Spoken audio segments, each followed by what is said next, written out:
నిన్నంతా కూడా దేశమంతా ఎన్నికల ఫలితాలపై ఆతృతగా ఎదురు చూసింది.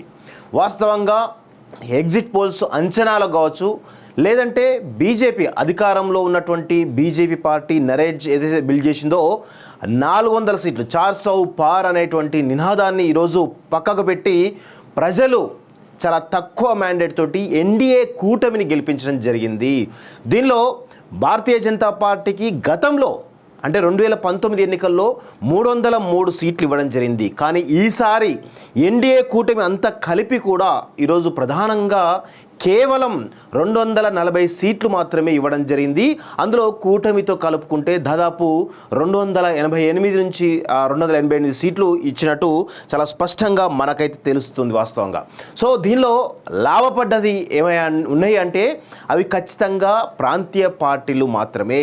అంటే ప్రభుత్వ వ్యతిరేక ఓటును ఈరోజు అన్ని పక్షాలు కలిసి, అంటే ఇండియా కూటమిలో చాలా విభేదాలు ఉన్నప్పటికీ కూడా, అంటే ఇండియా కూటమిలో కాంగ్రెస్కి తృణమూల్ కాంగ్రెస్కి పడకపోయినప్పటికీ కూడా, కాంగ్రెస్కి సమాజ్వాదీకి పార్టీకి పడకపోయినప్పుడు కూడా, కాంగ్రెస్కి ఇతర పార్టీలకు పడకపోయినప్పుడు కూడా కేవలం మోడీని దించాలనేటువంటి ఒక లక్ష్యంతో, భారతీయ జనతా పార్టీని అధికారంలోని దించాలంటే ఒకే ఒక లక్ష్యంతో ఇన్ని పక్షాలు ఏకమైన వాస్తవంగా ప్రభుత్వ వ్యతిరేక ఓటు బ్యాంకు చీలకుండా ఈరోజు ఈ పక్షాలన్నీ కలిసి ఈరోజు సక్సెస్ఫుల్ అయినా చెప్పొచ్చు. కానీ ఇక్కడ మ్యాటర్ ఏంటంటే ఆపరేషన్ సక్సెస్, కానీ ఈరోజు పేషెంట్ డెడ్ అయింది అనేది చాలా స్పష్టంగా మనం చెప్పొచ్చు వాస్తవంగా. ఎందుకు అంటే వాళ్ళు అనుకున్నటువంటి ఏదైతే 400 పార్ బీజేపీ నినాదాన్ని దెబ్బకొట్టాలనే ఉద్దేశంతో ఎన్ని రకాల ప్రయత్నాలు చేయాలో ఇండియా కూటమి అన్ని రకాల ప్రయత్నాలు చేసి సక్సెస్ అయింది.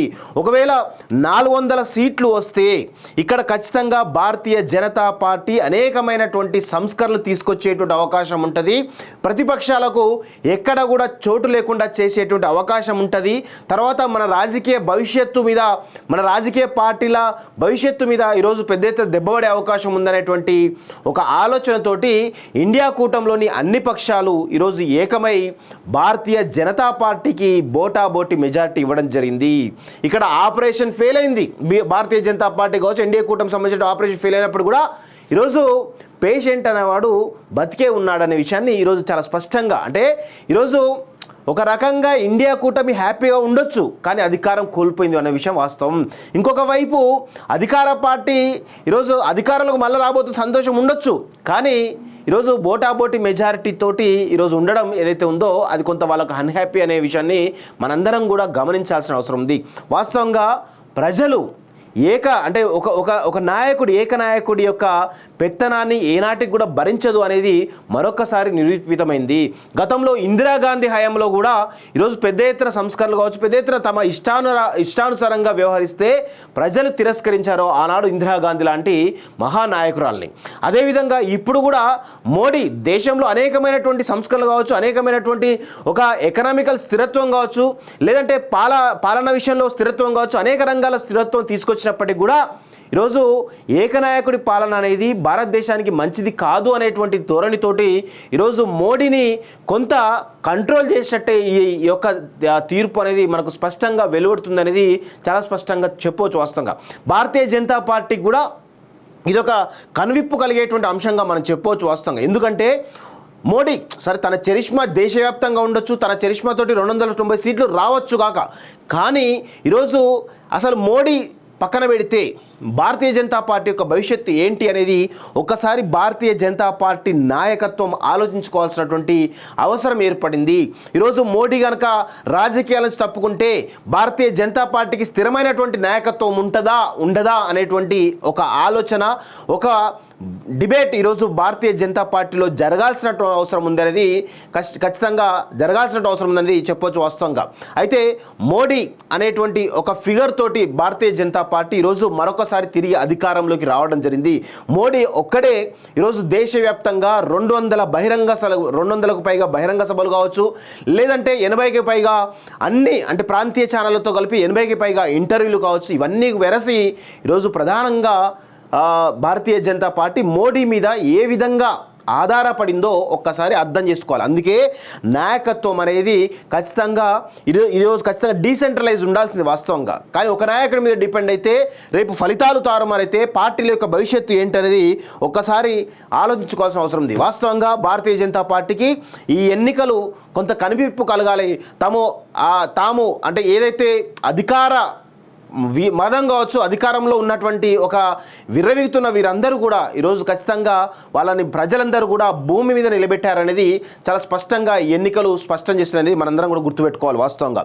సో ఒకసారి నిజంగా కూడా జాతీయ స్థాయి ఎన్నికలు ఈ విధంగా ఉంటాయి అనేది ఎవరు కూడా ఊహించలేకపోయారు. ఖచ్చితంగా ఎగ్జిట్ పోల్స్ ఏ విధంగా తారుమారు అవుతాయి అనేది కూడా ఒక్కసారి మనం చూసుకోవాల్సిన అవసరం. అంటే ప్రజలు సైలెంట్ ఓటింగ్ అనేది ఎంత డేంజరస్గా ఉంటుందో ఒక్కసారి అర్థం చేసుకో. సైలెంట్ ఓటింగ్ ఇటు జాతీయ స్థాయిగా ఎన్నికలు కావచ్చు, లేదంటే ఏపీలో ఉన్నటువంటి ఎన్నికలు సైలెంట్ ఓటింగ్ ఎంత డేంజరస్గా ఉంటాయో ఈ రెండు ఎన్నికలు చాలా స్పష్టంగా నిరూపించబడ్డాయి అనేది మనం అందరం కూడా గమనించాల్సిన అవసరం ఉంది వాస్తవంగా. అయితే నిన్నంతా కూడా దేశమంతా ఎన్నికల ఫలితాలపై ఆతృతగా ఎదురు చూసింది. వాస్తవంగా ఎగ్జిట్ పోల్స్ అంచనాలు కావచ్చు, లేదంటే బీజేపీ అధికారంలో ఉన్నటువంటి బీజేపీ పార్టీ నరేజ్ ఏదైతే బిల్డ్ చేసిందో 400 సీట్లు 400 పార్ అనేటువంటి నినాదాన్ని ఈరోజు పక్కకు పెట్టి ప్రజలు చాలా తక్కువ మ్యాండేట్ తోటి ఎన్డీఏ కూటమిని గెలిపించడం జరిగింది. దీనిలో భారతీయ జనతా పార్టీకి గతంలో అంటే 2019 ఎన్నికల్లో 303 సీట్లు ఇవ్వడం జరిగింది. కానీ ఈసారి ఎన్డీఏ కూటమి అంతా కలిపి కూడా ఈరోజు ప్రధానంగా కేవలం 240 సీట్లు మాత్రమే ఇవ్వడం జరిగింది. అందులో కూటమితో కలుపుకుంటే దాదాపు 288 నుంచి 288 సీట్లు ఇచ్చినట్టు చాలా స్పష్టంగా మనకైతే తెలుస్తుంది వాస్తవంగా. సో దీనిలో లాభపడ్డది ఏమైనా ఉన్నాయి అంటే అవి ఖచ్చితంగా ప్రాంతీయ పార్టీలు మాత్రమే.